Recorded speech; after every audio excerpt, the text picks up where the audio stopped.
What's up everybody, welcome back to the channel. Today we are reviewing Sand, which we played about 12 to 14 times, and unfortunately after our first play, our initial impression hasn't really changed much, which isn't good for the game. That's not true. My first impression was awful, and then improved, and then it got awful again. Okay, that's a spoiler. So Sand is a pick-up and delivery game. In the purest form, we were playing the part of a traveler, going across the desert, delivering goods to needy towns, inspiring songs about your adventures, and gaining companions along the way, all in an effort to get the most coins as possible. So let's start off with the boring stuff. This is stuff that nobody cares about. The manual, I care about it. The manual is complete trash. Like, sometimes like you're unsure about certain rules or certain edge cases, and then you want to go for back to the manual. Like, I agree, it's trash. I say this as somebody who writes manuals for a living. This manual is really bad. It's almost, what is it, 40 pages? It's bad for people that don't write manuals for a living too. It's 35. It's 35 pages. You could cut like 10 pages from this manual. There's so many sentences where it's just like overly wordy, verbose, and just unnecessary, redundant crap. And yet somehow it still manages not to fully explain what they're trying to explain. Dover, if you're in need of a writer or editor, pay me money and I'll do it. I'll do it.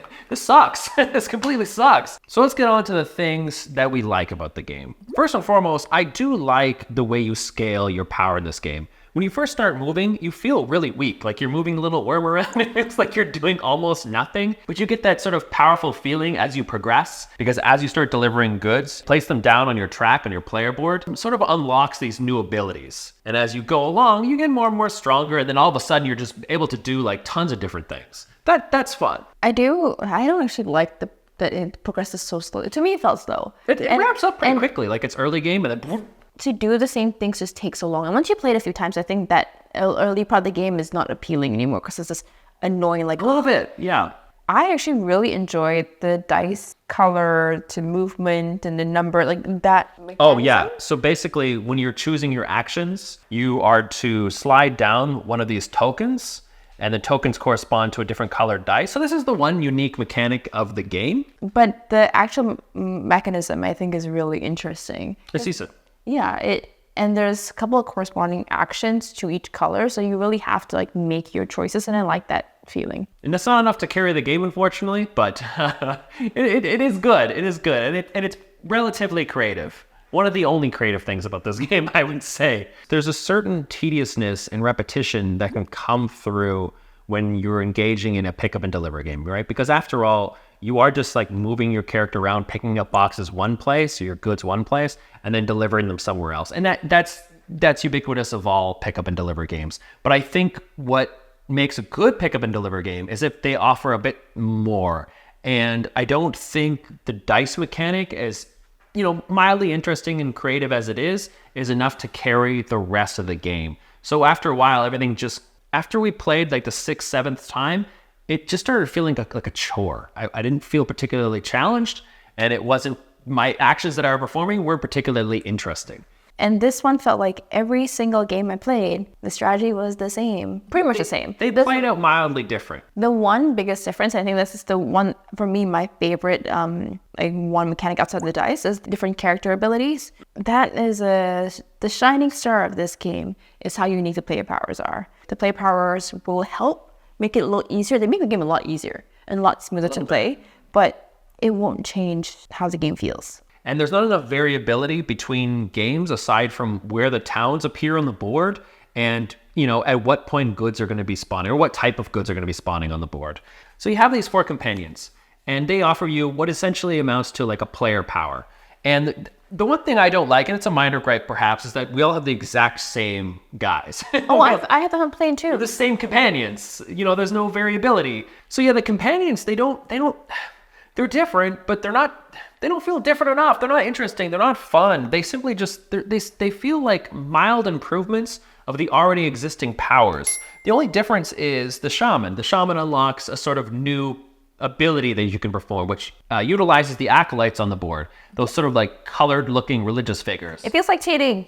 That kind of does. Yeah, we'll get to that. It does kind of feel like cheating, where you can use them to deliver goods to your shelter. It's so out of whack for the game. It's one companion that's so different from all the rest and seems so much more OP.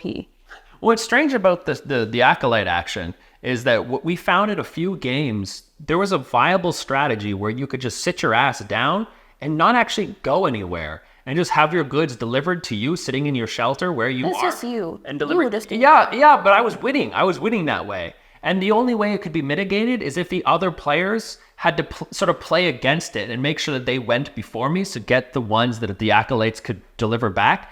And here's the thing, they weren't having fun because they felt the whole thing was obnoxious and they weren't doing exactly what they wanted to do. And I sure as shit. They is just me. It was just me.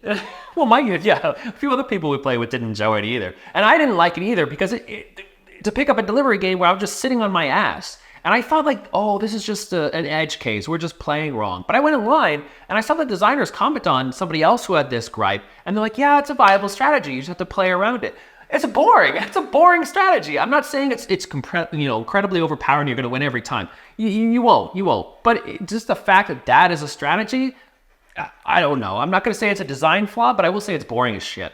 And on the topic of boring, the actions themselves, they're also kind of boring. Basic. They're so basic. They're really basic. Like, okay, it's a pick up and deliver game. Of course, you expect to move around places and deliver goods, and yeah, that's fine.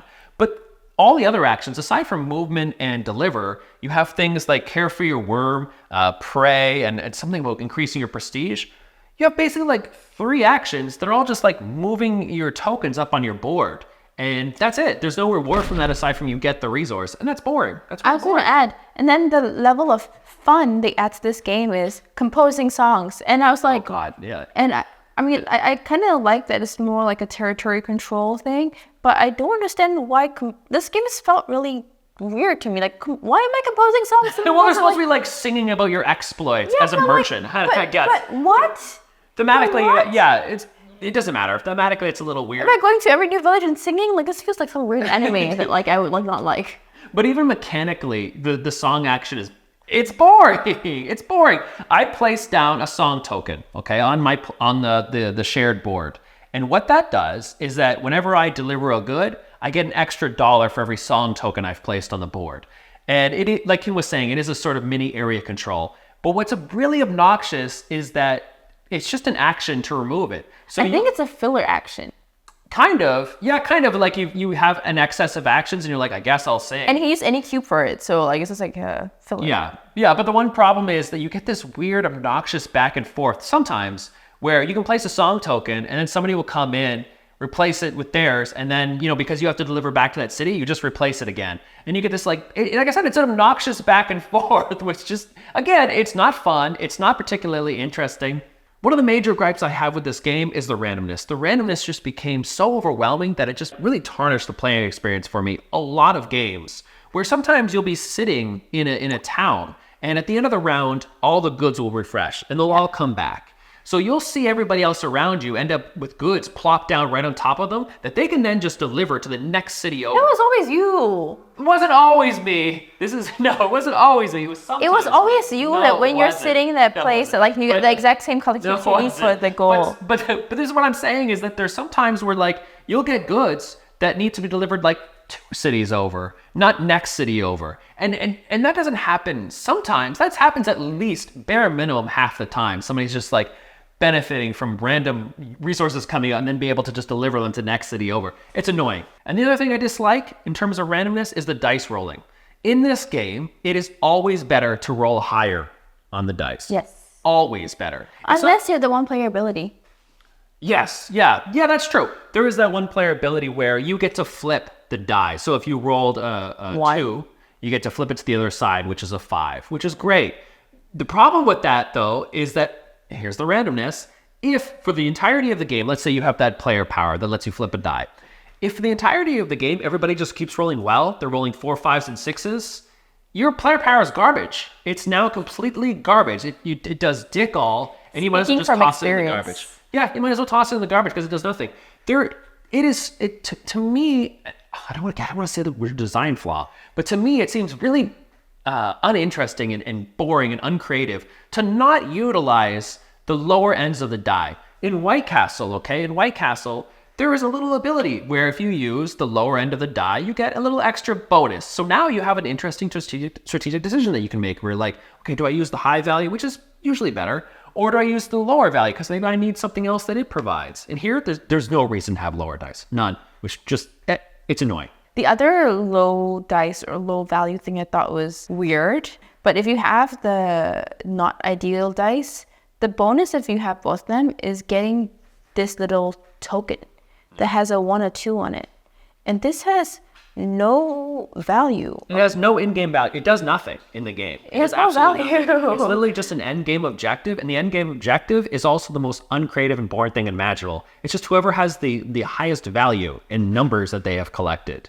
That person gets points and everybody else doesn't. Yeah, it just, I don't know, just there's some things like that. I feel like it's not good or bad, because I feel like if they had executed this better, it could definitely have been a strong thing of like, oh, okay, I won't get the bonus Q, but let me just all game strategize to like go do the negative, the low value one to build up this other thing. Maybe the bonus could have been put an extra song token out or something. Yeah, or maybe you get like a resource or something. Yeah. So now you're offered like a different strategy. Games are more fun when there's different avenues and different paths you can follow. Every game we play, it's the same strategy. No matter what you get, like there's only one strategy to follow. And then so every game we play, it feels very similar. And then you're also doing the same thing your opponents are doing. It sounds like we're really ragging on this game, but it is a decent game. You know, it is an incredibly highly distilled pick-up delivery game.